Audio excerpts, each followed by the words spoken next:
Povo de Deus, boa noite, a graça e a paz do nosso Senhor e Salvador Jesus Cristo. Nós estamos aqui mais uma vez, mais uma noite, pela misericórdia do Senhor, para estar trazendo à igreja uma palavra que venha do trono do Senhor para nos fortalecer, para nos dar direção, direcionamento, nesse momento que estamos passando. É um momento difícil, é um momento árduo, é um momento em que todos nós precisamos nos unir para louvar, adorar, engrandecer o nome daquele que é soberano, daquele que pode todas as coisas, daquele que realmente tem nos fortalecido a cada dia, tem nos sustentado e tem nos amparado a cada dia. Que nessa noite não seja diferente, que o Senhor venha falar comigo, venha falar com você, não aquilo que queremos ouvir, mas aquilo que precisamos ouvir. Aquilo que venha de encontro a nós e venha nos dar mais esperança, que venha nos capacitar, que venha nos mostrar que Ele é Deus. E eu creio que nessa noite não será diferente. O Senhor tem muito a fazer para a minha vida, para a sua vida. E antes de começar, eu só quero dizer a vocês uma coisa. Creia somente. Confia naquele que pode todas as coisas, porque Ele é que está no controle. Amém? Glória a Deus. Então vamos estar orando, vamos estar agradecendo essa oportunidade, vamos estar bendizendo o nome daquele que é digno, de toda a honra, de toda a glória e de toda a adoração. Amém? Grande Deus e soberano Pai, Deus de infinito amor e de infinita misericórdia. Deus de Abraão, de Isaac e Jacó, nosso Deus. Pai, nós sabemos, ó Pai, que o Senhor a cada dia tem nos mantido de pé, tem nos sustentado. Que é o Senhor, ó Pai, que nos traz a paz.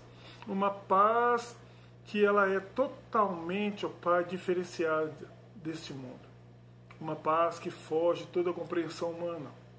Pai, em nome do Senhor Jesus, ó Pai, mais uma vez eu quero te agradecer por tudo o que o Senhor tem feito em nossas vidas, por tudo que o Senhor faz e por tudo que o Senhor ainda há de fazer. Nós cremos num Deus vivo, num Deus poderoso, num Deus altíssimo, um Deus que tem sustentado a eternidade, ó Pai, de geração em geração. Pai, em nome de Jesus, ó Pai, que nesta noite o Teu Espírito Santo venha falar conosco, o Teu Espírito Santo venha tocar naquele, ó Pai, que necessita, que está passando por um momento difícil, que está passando por uma luta, como nós, ó Pai, o nosso país, o nosso mundo está vivendo uma pandemia, vivendo uma luta muito grande. Mas nós sabemos, ó Pai, que é o Senhor que nos conforta, que é o Senhor que nos fortalece, que é do Senhor que vem toda, Pai, toda a nossa força e toda a nossa segurança. Pai, em nome de Jesus, te louvamos e te agradecemos porque o Senhor é o nosso Deus, em nome de Jesus Cristo. Amém. Amados, eu quero, em nome do Senhor Jesus, trazer para toda a igreja, para mim também, porque é o Senhor que está trazendo para nós, nesta noite, esta palavra. Eu quero dizer para vocês que o nosso Deus, esse Deus poderoso, é um Deus que tem trazido fortalecimento a esse povo, fortalecimento a essa geração. Eu gostaria que você pegasse a sua Bíblia.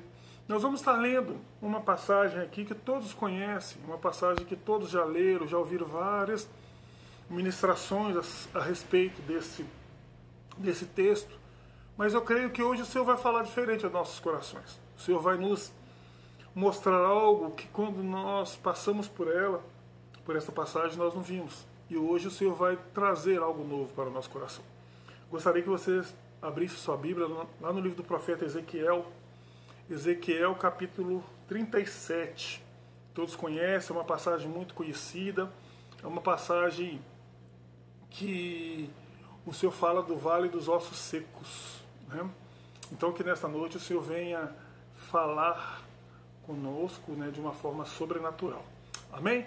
Ezequiel 37, porque a palavra do Senhor que vem ao nosso coração nesta noite é a restauração do povo de Deus.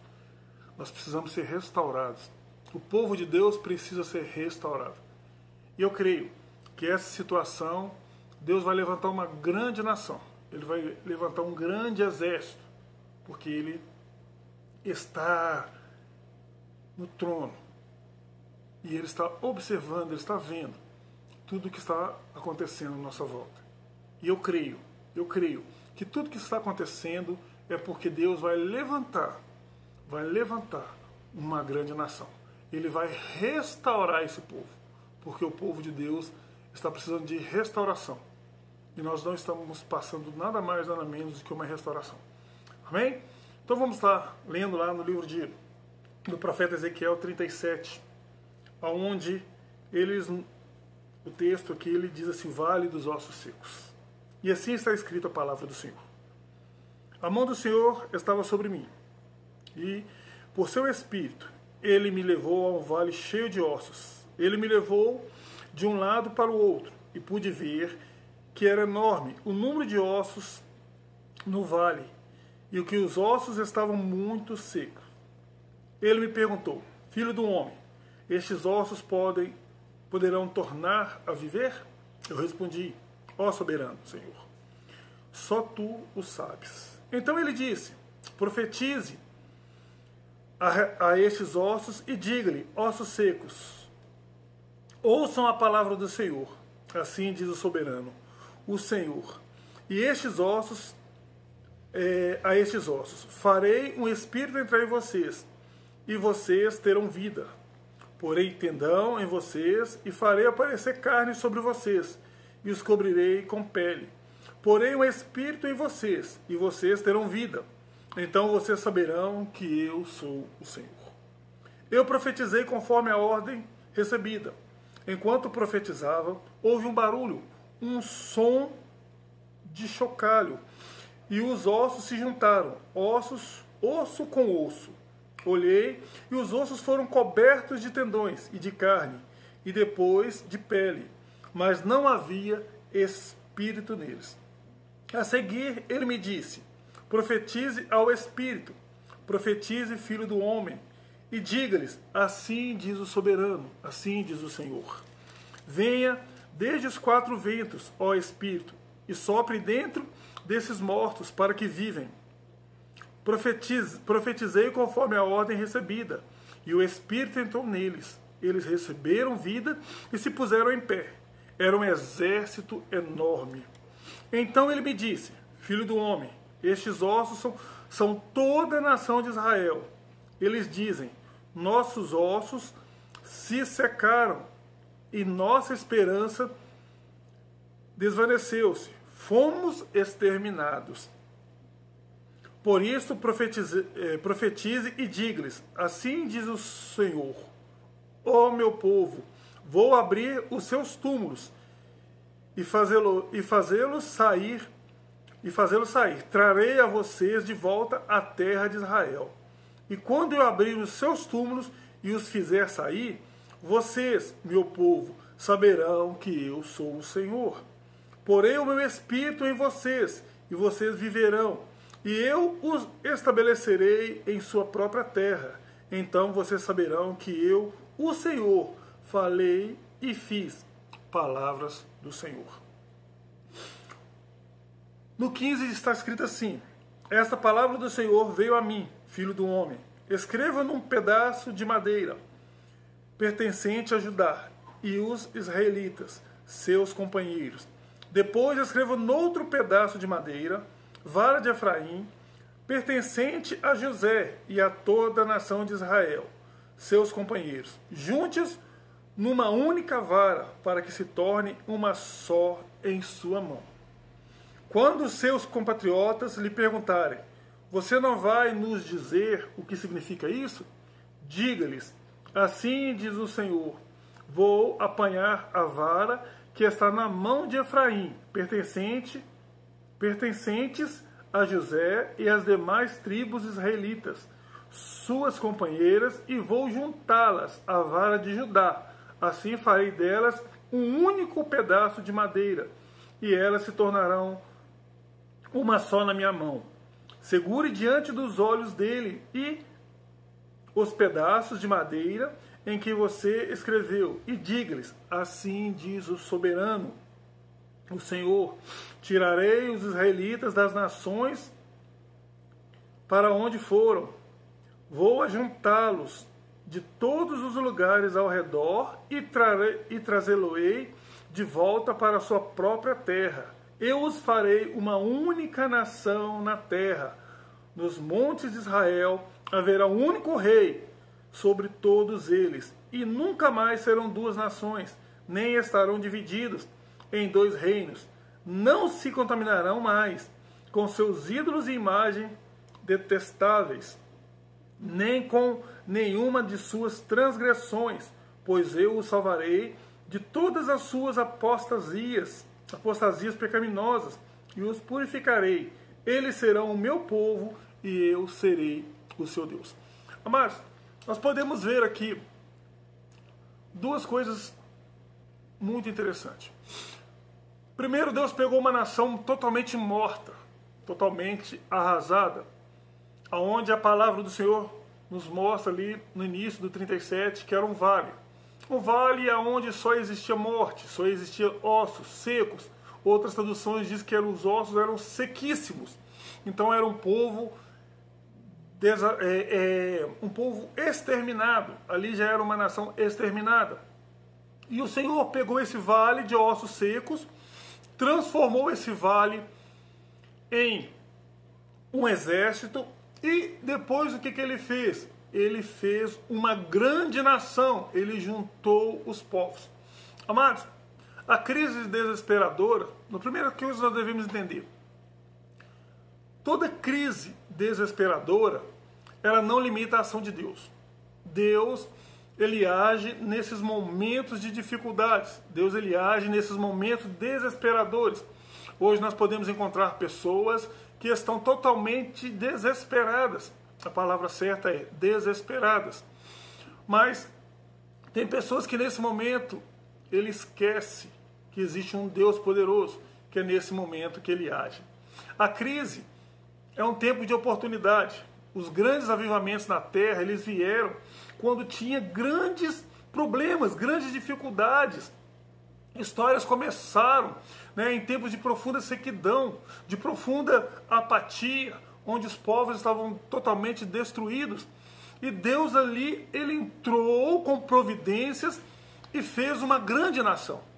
É o que nós, cristãos, nós servos do Deus Altíssimo, nós sabemos que esse momento desesperador, que o nosso município, que o nosso estado, que o nosso país e que o nosso mundo está vivendo, não vai impedir a ação de Deus. Porque Deus, ele vai agir nesse momento. Estamos vivendo uma aguda crise, amados, uma aguda crise na nação e na igreja. Nós podemos observar que o nosso país, o nosso mundo está vivendo uma grande crise.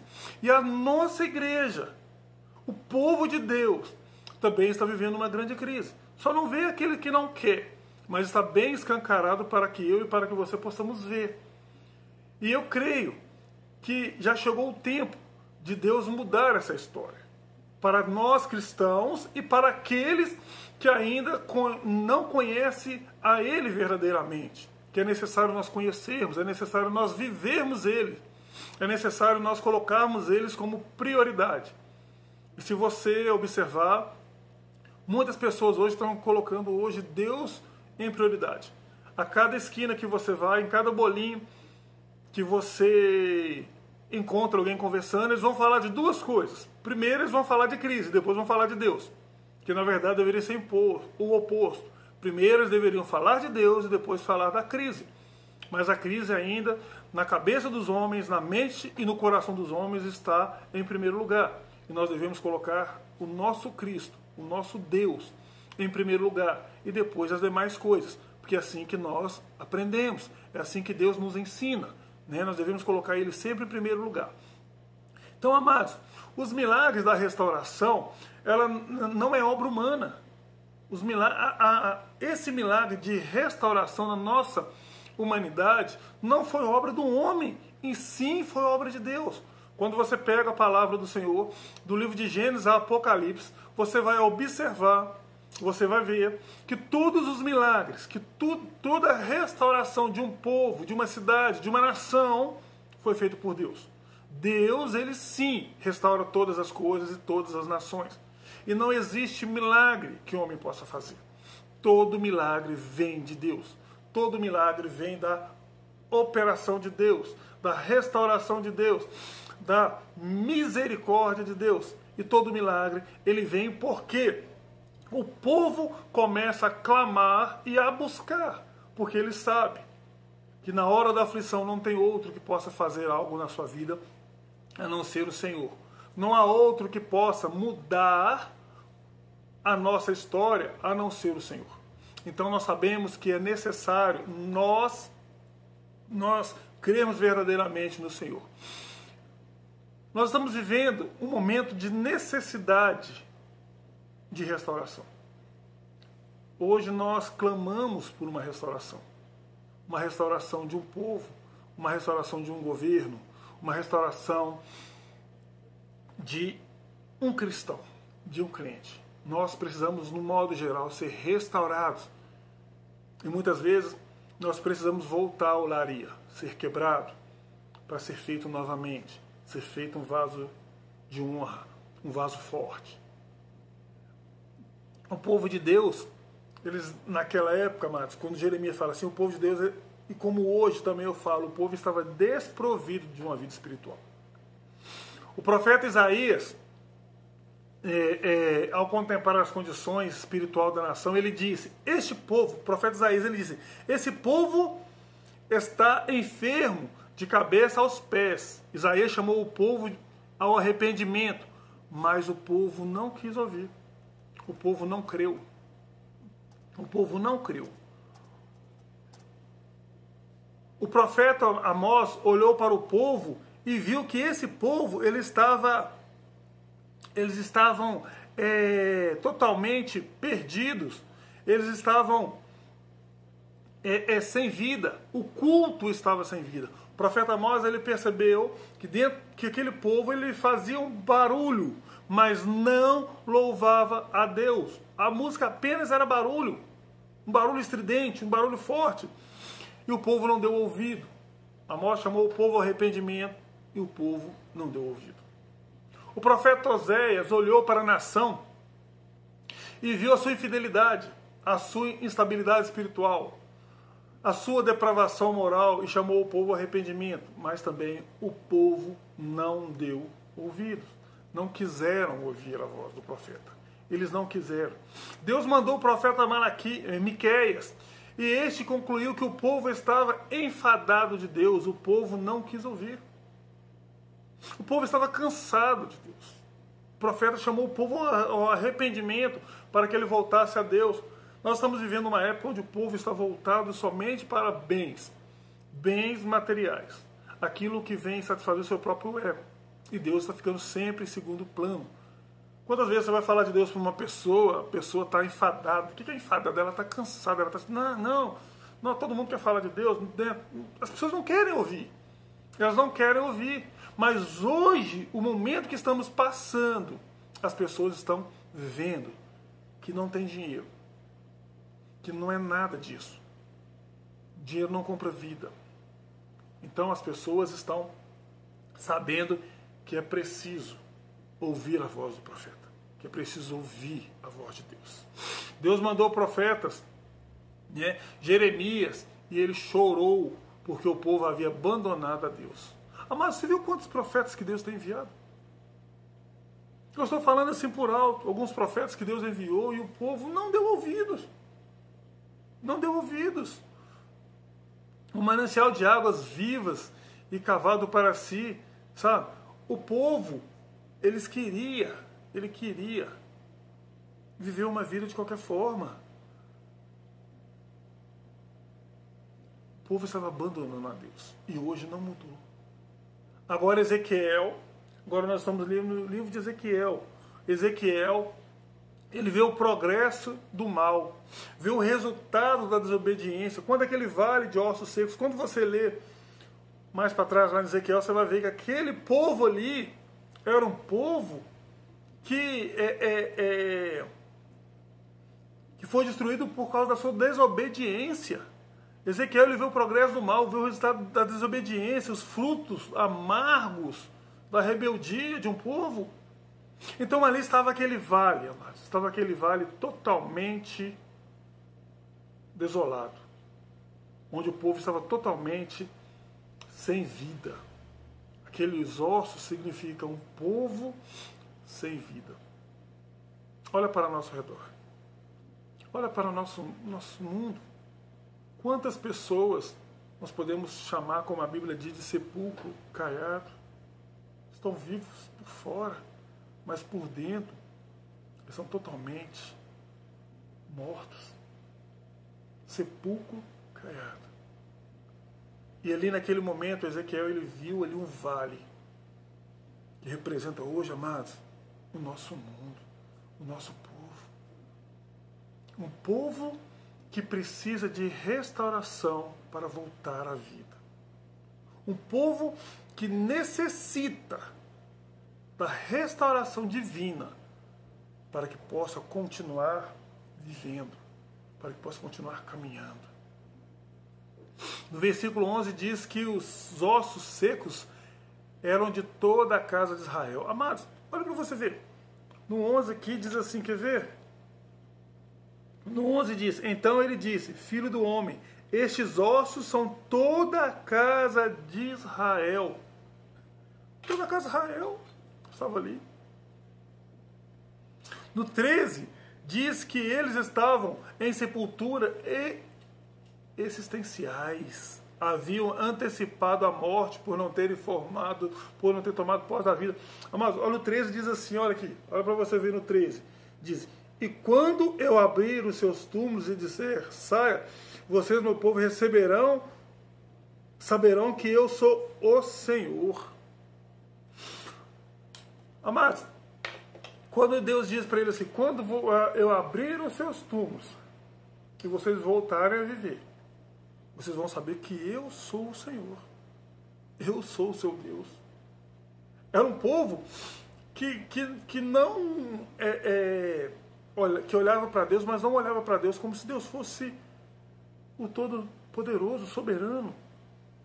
Eles estavam vivos antes, mas sem vida interno, porque quando você não vê Deus, quando você não vê Jesus como seu único suficiente Salvador, você está morto por dentro. E quando isso acontece, você antecipa a sua morte. Você antecipa. Quando você não deixa Deus viver em você, quando você não deixa o Espírito de Deus habitar em você, quando você não vive Deus na sua vida, quando você não vive o Evangelho, quando você não obedece às Escrituras, quando você faz pouco caso disso, você está abreviando a sua vida. E aquele povo estava, né? Eles estavam na sepultura existenciais. O que é isso?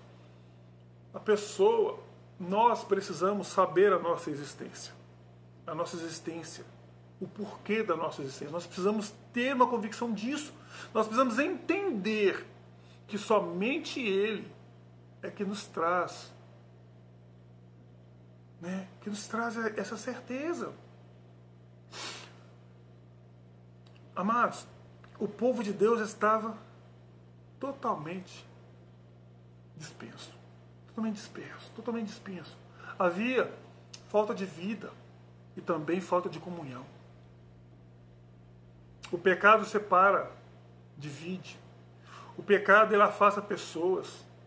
Eles estavam não apenas sem vigor, mas também dispersos.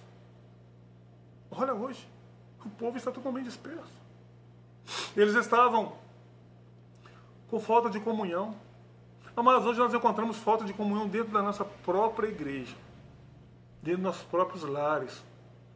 Hoje nós estamos vivendo uma época onde as pessoas não valorizam umas às outras. Eles não compartilham, eles não ajudam, eles se preocupam somente em si. E aquele povo também, ele não tinha essa comunhão. Ezequiel, Deus estava falando com Ezequiel, olha Ezequiel, esse povo aqui que você está vendo, que vai se tornar um grande exército, era um povo que não tinha comunhão com o outro, era toda a nação de Israel, que vivia ali em cima de pecado, estava ali, e os profetas avisando, olha, vocês estão indo para o caminho errado. Olha, vocês precisam fazer isso, e eles não dando ouvido. Até chegar ao ponto de se tornarem um vale. Mas a palavra vem Ezequiel. Ezequiel diz assim que o Espírito do Senhor levou ele nos 4 cantos. Imagino eu, que não era pouco. Imagina toda a nação de Israel. Não sou eu que estou dizendo, é a palavra do Senhor que diz. Morta. Uma nação inteira morta. Ezequiel, ele andou nos 4 cantos. Nos 4 cantos. Era a tribo de Efraim, tribo de Judá. Tribos. Era uma nação. O povo de Deus estava como um vale. O povo de Deus está hoje como um vale. Não é assim? Nós não estamos vivendo hoje um vale de ossos secos. Essa era a condição de Israel. É a situação de muitos crentes hoje. A ausência de vida, de entusiasmo, de prazer na casa de Deus, de deleite na oração. Mas o povo hoje não tem alegria mais em orar. O povo hoje, muitos vão à casa do Senhor somente para cumprir protocolos. Não porque ali realmente a casa do Senhor era um lugar de se alegrar. Mas esse momento de isolamento social, para quem gosta da casa do Senhor, é muito doloroso. É muito triste.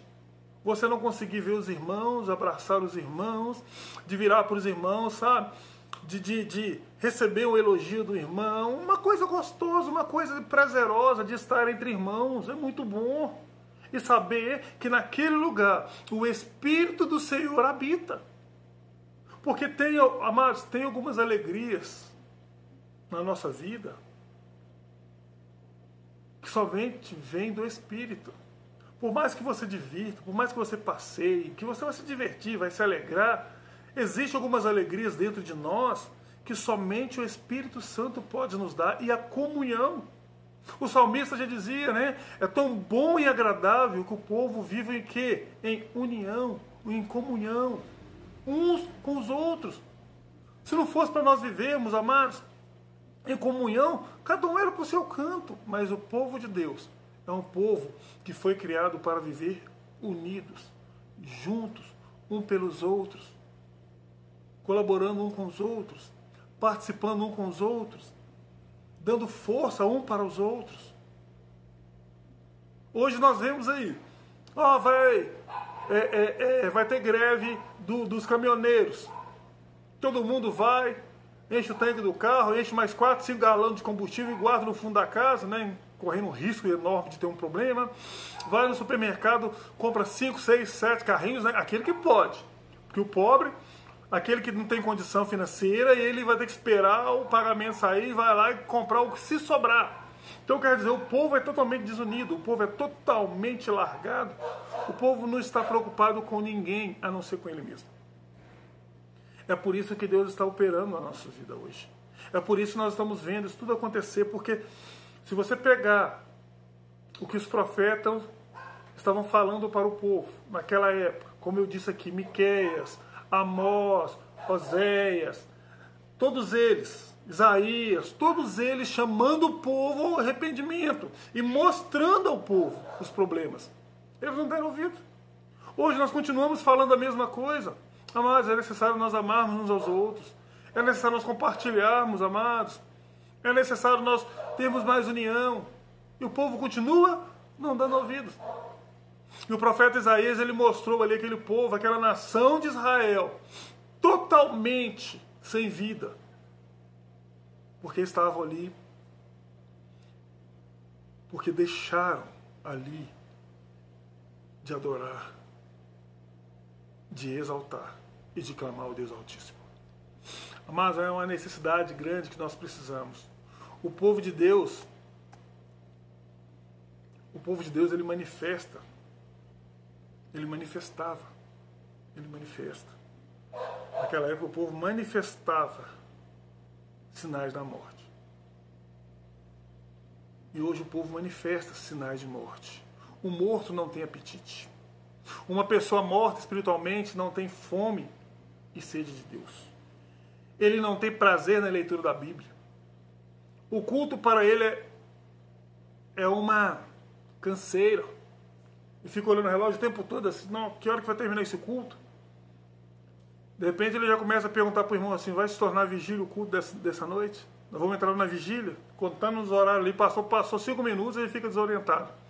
Uma pessoa morta não sente saudade de Deus, não ama a Deus, não busca em primeiro lugar as coisas lá do alto. O que atrai são os prazeres do mundo, a fascinação da riqueza. O morto é insensível. O morto, Deus fala, chama, exorta. Deus mostra. O povo não quer ver, o povo não quer ouvir. O povo não quer saber de Deus. O povo está surdo espiritualmente, está mudo espiritualmente. E como naquela época, hoje o povo também ele continua dando sinais de morte, que precisa ser mudado. O morto não tem ação.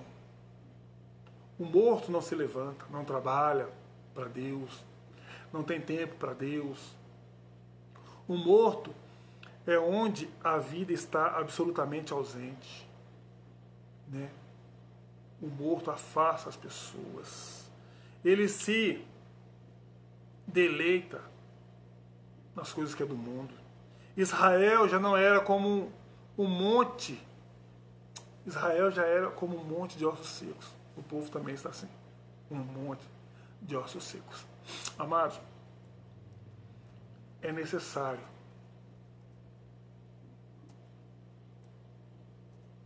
do agente da restauração ele entrar. Deus é quem toma a iniciativa da restauração. Não é eu, não é você. Nós tomamos a atitude de mudança. E Deus toma a iniciativa de restaurar o povo. Eu quero dizer que Ele vai restaurar esse povo. Ele vai restaurar. Tudo provém de Deus. Ele é quem nos escolheu. Ele é quem nos chama. Ele é quem nos justifica. Ele é quem nos transforma. Ele é quem nos levanta da morte. A iniciativa da restauração vem de Deus. Ele é quem faz Ezequiel andar no meio do vale. Amados, 37 capítulo 1 fala que veio a ele a palavra do Senhor dizendo, né? Diz para que ele, aqui, diz assim, vamos ler aqui.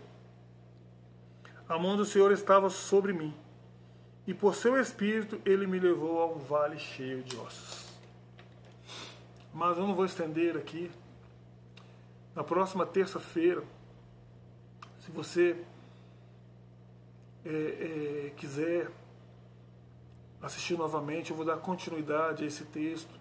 Vou dar continuidade porque eu não quero estender muito para não enfadar os irmãos, para não ficar cansativo.